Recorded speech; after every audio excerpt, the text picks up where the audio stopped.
అసలు particle board material ఎలా తయారు చేస్తారు? దీని డ్యూరబిలిటీ ఏమాత్రం ఉంటుందంటారు? యాక్చువల్‌గా అండి పార్టికల్ బోర్డ్ అనేది మామూలుగా ఇంటర్నేషనల్‌గా యూరోపియన్ కంట్రీస్‌లో ఇక్కడ చాలా ఎక్కువ వాడతారు. ఫర్నిచర్ ఇండస్ట్రీలో అంటే ఈ మాడ్యులర్ ఫర్నిచర్ టేబుల్స్ ఇట్లాంటివి తయారు చేయడం కబోర్డ్స్‌లో కూడా ఎక్కువగా యూజ్ చేస్తారు.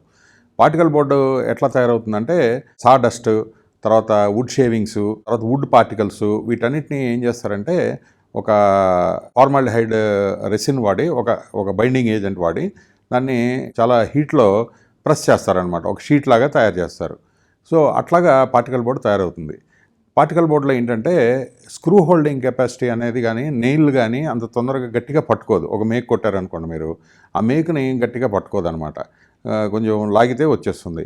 అంటే నెయిల్ హోల్డింగ్ కెపాసిటీ అనేది కొంచెం తక్కువ ఉంటుంది. ఎందుకంటే పార్టికల్ బోర్డులో అక్కడ మనం లోపల ఉన్నటువంటి కోర్లో వైట్స్ ఉంటాయి. వైట్స్ అంటే ఇప్పుడు సపోజ్ ఇది పార్టికల్ బోర్డ్ అండి. ఇప్పుడు ఇక్కడ గుంటలు గుంటలుగా కనపడుతున్నాయి కదా, ఇటువంటి వైట్స్ ఉంటాయి అన్నమాట. ఈ వైట్స్ ఉండటం వలన ఈ స్క్రూ అనేది స్లిప్ అయిపోయి వస్తుంది. సో ఇది ఒక ఇష్యూ ఉంది. తర్వాత పార్టికల్ బోర్డులో ఇంకొక ప్రాబ్లం ఏంటంటే ఈ వాటర్ అబ్జార్ప్షన్ కూడా ఎక్కువ ఉంటుంది. ఈ వైట్స్ వలన వాటర్ కూడా చాలా అబ్జర్వ్ అవుతుంది.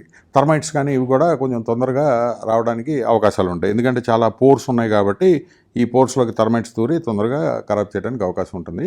యాక్చువల్గా ఇవాళ రియల్ టైమ్ సిచ్యువేషన్ చూస్తే పార్టికల్ బోర్డు ఎండిఎఫ్ అని కూడా ఉందండి మెటీరియల్, అంటే కంపారబుల్ మెటీరియల్, లిటిల్ ఎక్స్పెన్సివ్. రెండు ఒకటే టైప్ మెటీరియల్స్. ఇవాళ ఎక్కువగా ఎండిఎఫ్ వాడుతున్నారనమాట. పార్టికల్ బోర్డులో ఇప్పుడు నేను ఇది మీకు చూపించేది ఇది ప్రీ లామినేటెడ్ పార్టికల్ బోర్డ్ అనమాట. దీనిపైన ఆల్రెడీ లామినేట్ చేసేసి, అంటే ఒక కలర్ తోటి ఒక కలర్ పేపర్ తోటి లామినేట్ చేసేసి ఒక పార్టికల్ బోర్డు పైన ప్రీ లామినేట్ చేసేసి వస్తుంది. మీరు లామినేట్ కొనుక్కొని మళ్ళీ అతికించుకోవాల్సిన పని లేకుండా. సో ఈ ప్రీ లామినేటెడ్ పార్టికల్ బోర్డ్స్ ఉంటాయి, ప్లెయిన్ పార్టికల్ బోర్డ్స్ కూడా ఉంటాయి. ఈ లామినేషన్ అనేది ఎండిఎఫ్లో దీనికంటే ఇంకా మంచి స్మూతర్ సర్ఫేస్ వస్తుంది. సో యాక్చువల్గా పార్టికల్ బోర్డు ఆఫీస్ ఇంటీరియర్స్లో ఎక్కువగా వాడతారు. ఇవి మనకి పెద్ద పెద్ద షీట్లు వస్తాయి, అంటే 6 feet by 9 feet సైజు షీట్లు కూడా వస్తాయి అన్నమాట. పార్టికల్ బోర్డులో మార్కెట్లో అవైలబుల్ జనరల్గా. ఇక్కడ మామూలుగా ఎండిఎఫ్లో కానీ ప్లైవుడ్లో కానీ అంత పెద్ద షీట్స్ రావు. 8 feet by 4 feet షీట్సే వస్తాయి. దీంట్లో 6 feet by 9 feet వరకు షీట్స్ వస్తాయి. Suppose if you want to design a big conference table ఏదో తయారు చేయాలనుకోండి, పార్టికల్ బోర్డు వాడితే ఏంటంటే జాయింట్స్ ఏం లేకుండా ఒకటే చెక్కతోటి పెద్ద టేబుల్ టాప్ తయారవుతుంది. సో దీనికి ఐఎస్ కోడ్స్ ఏంటనేది మనం చూస్తే IS 3087 కానీ IS 12823 కానీ ఈ కోడ్ అనేది పార్టికల్ బోర్డుకి సంబంధించిందండి.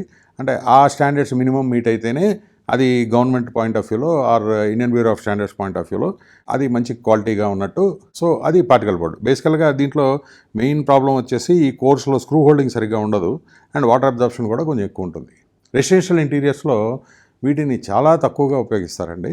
ఎందుకంటే ఎండిఎఫ్ మెటీరియల్కిను దీనికి కాస్ట్లో పెద్ద వేరియేషన్ ఉండదు. ఎక్కువగా పార్టికల్ బోర్డు కంటే కూడా ఎండిఎఫ్ అనేది ఎక్కువగా రెసిడెన్షియల్ ఇంటీరియర్లో వాడతారు. ఇవేమో ఆఫీస్ ఇంటీరియర్స్లోనూ కమర్షియల్ ఇంటీరియర్స్లోనూ వాడతారనమాట. ఓకే, మరి వీటి డ్యూరబిలిటీ ఎలా ఉంటుందంటారు? పార్టికల్ బోర్డు అనేది అంత గ్రేట్ మెటీరియల్ కాదండి, అంత డ్యూరబుల్ మెటీరియల్ కాదు నా పాయింట్ ఆఫ్ వ్యూలో. సపోజ్ పార్టికల్ బోర్డ్ అనేది ఒక 5 years డ్యూరబిలిటీ ఉంటుందని నేను అనుకుంటున్నాను. ఇది జనరల్ థింకింగే. యూసేజ్ కూడా చాలా తక్కువ అండి.